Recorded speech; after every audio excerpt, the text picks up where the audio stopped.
blur in all dramatically. Let me turn down the lights so I can't see myself and get, distracted. What's going on, guys? My name is Jalen Johnson, and welcome to the Anime Chevalier. And today's episode is going to be stemming from Sunday's episode with Iron-Blooded Orphans, episode 48. May Orga rest in peace. That's if he's dead, of course. We never know with anime. Today's episode or video is going to be about how shows like Iron-Blooded Orphans are being overlooked, overshadowed, and not appreciated. To start, I only give some background of my credentials and how long I've been watching anime. And I've been watching anime for a long time.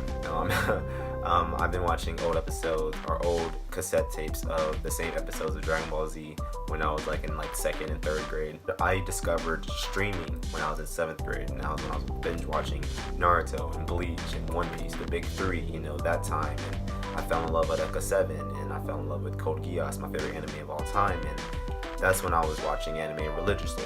That's when anime was long, and there was character development, and you actually got immersed in the universe that you were watching. And nowadays, I feel like that's no longer the case. Nowadays, there's more copy anime. There's more the same common themes. It's more 12 episodes. It's no longer any more thought-provoking. There's no more planning. There's no more developing. It's just who can get the anime out the fastest and what's the next one to come. I think as simulcasting has become a thing, the old long-running shows are no longer becoming relevant. And that's kind of what's happening to Iron-Blooded Orphans, with Iron-Blooded Orphans coming out forever ago, and now how it's finally reaching the climax. People have already moved on to the next thing. They've already moved on to the next harem. They already moved on to the next, fan service, the next sports anime, which I love sports anime. I'm not bashing any of those genres. I watch them all. Those kinds of shows are easier to make and easier to appeal to audiences. It's a safer bet. It's kind of like making small investments here and there. And every so often, you may hit a Boku no Hero Academia, or you may hit a One Punch, and you may get those guys, but there's no longer any more a bunch of shows being long and thought out. There's no more genuine writing, I feel like. And I'm not bashing any of the small shows. We need the small shows. I'm no longer feeling engaged with the shows that we're watching. We as consumers want more and more. We're hungry. We're thirsting for more content. It's like, the rap game, Future is dropping, album after album after album. We're so used to and numb to it now, we expect it. And it's the same thing with the anime world and the community. We're expecting more and more shows every day.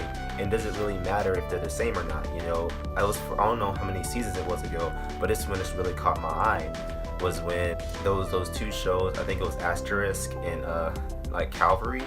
I forgot, sorry if I got those names wrong, but those two shows were literally identical.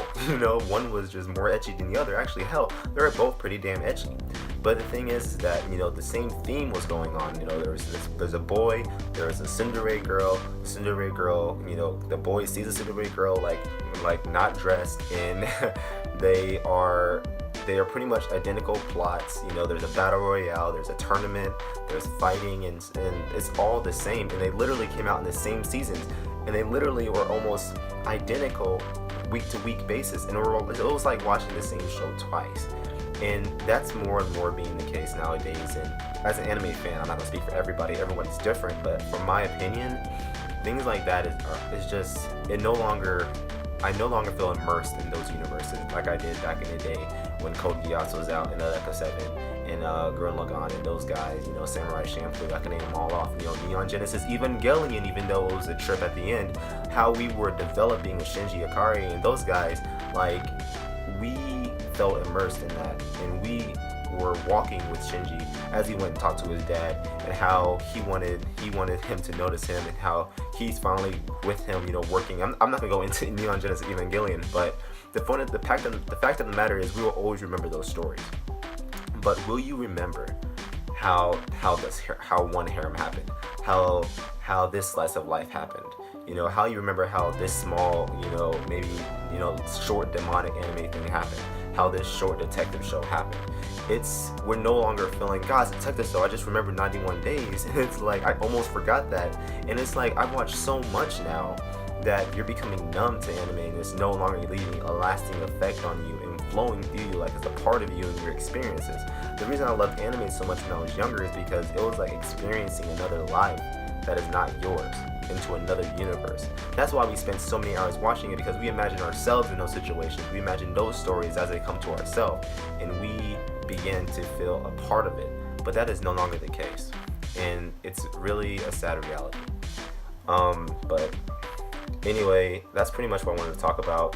And to leave it off, it starts with us. We are the consumer, and as the consumer, we dictate what comes out in terms of what they sell, what they produce, and what they continue to make. And if we continue to watch and to appreciate these shows that really just don't need to be appreciated, then those shows will continue to be released, continue to be thrown in our face, and it's going to be one thing after the other, and we're going to be hoping and begging for the next Attack on Titan, or for the next season of that, or the next season of High School of the Dead, begging for those shows that we were loving, and that will never come. Though Attack on Titan is coming, not saying that it's not coming, we all know it is coming, and let's also say this: Sunrise is one of my favorite company when it comes to anime. They are re-releasing Code Geass, with the whole season coming up.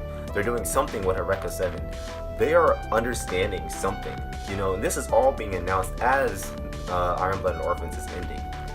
I don't know what's going on, but they are realizing the trend, and I don't know if they're trying to bring our generation back into it, but they definitely are understanding what is happening, and for them to boot up Code Geass is definitely something that didn't need to be done, but it is being done. It is more than them trying to make entertainment now. Something's happening, I don't know what it is. The same thing with Eureka 7. That ended. AO was a disaster, but they're bringing Eureka 7 back with the original characters, and I think with the original voice cast. So just with that being said, just think about how things are changing and how people are reacting, and it begins with us.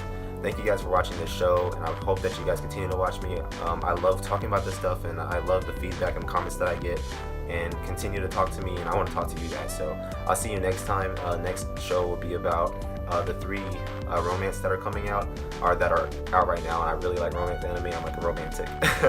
But anyway, thank you guys for watching. I'll see you later.